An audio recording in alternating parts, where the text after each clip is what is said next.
ఎందుకుంది? యథార్థవంతులను. ఎవరు యథార్థవంతులు?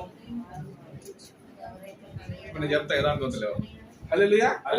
యథార్థవంతులను, తన ఎడల యథార్థవంతులను బలపరచుటకే ఆయన కను దృష్టి ప్రతి మనిషి మీద ఉన్నాడు. ఇప్పుడు ఎంతమంది మనుషులు దావీదును చూసి తెలుస్తున్నాడు, ఎంతమంది మనుషులు యోసేపే కావాలా? మిగతా 12 గోత్రాలు ఉన్నాయి కదా, యోసేపు ఎందుకో? Something is happened. సీజన్ మారాలంటే ఏదో జరగాలి. హల్లెలూయా. సీజన్ మారాలంటే ఏదో జరగాలి అంటే ఆయన కను దృష్టి. మీరు ఇంగ్లీష్ తెలుగు బైబిల్లో కొంచెం సరిగా లేదు, ఇంగ్లీష్ బైబిల్లో ఉంటుంది, నేను మనం చదివించాను. దేవుని కను దృష్టి అంటే ఒక మనిషి మీద ఉందంట.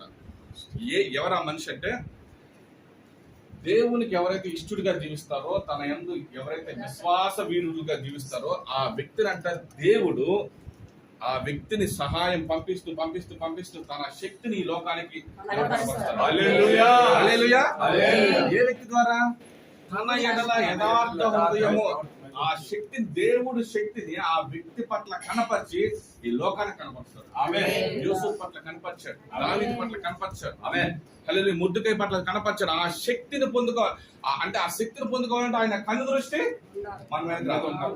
హల్లెలూయా. అందరి మీద ఉంది, కానీ ఎవరో ఒకరిని దేవుడు ఏర్పరచుకుంటాడు. ఆ వ్యక్తి ద్వారా. ఎవరు ఆ వ్యక్తి? ఈ రోజు నువ్వు నేను హల్లెలూయా. సీజన్స్ మారిపోవాలి. మన ద్వారా మనం మాత్రమే కాదు, లోకం మారాలి. హల్లెలూయా. చెప్పండి ఆమేన్. ఎందుకు బ్రదర్ నా జీవితం మారట్లేదు? కొంచెం ఆలోచన పెరగచ్చండి. పరిమితమైన మన ఆలోచనల్ని అపరిమితమైన దేవుని యొక్క ఆలోచనలతో ముడిపెడదాం. హల్లెలూయా.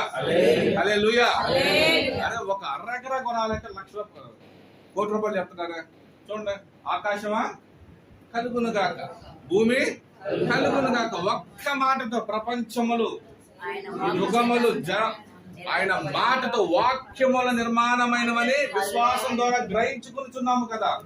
కనబడే పదార్థము కాదు. ఈ రోజంటే ఇల్లు కట్టడానికి ఇవన్నీ ఉన్నాయి.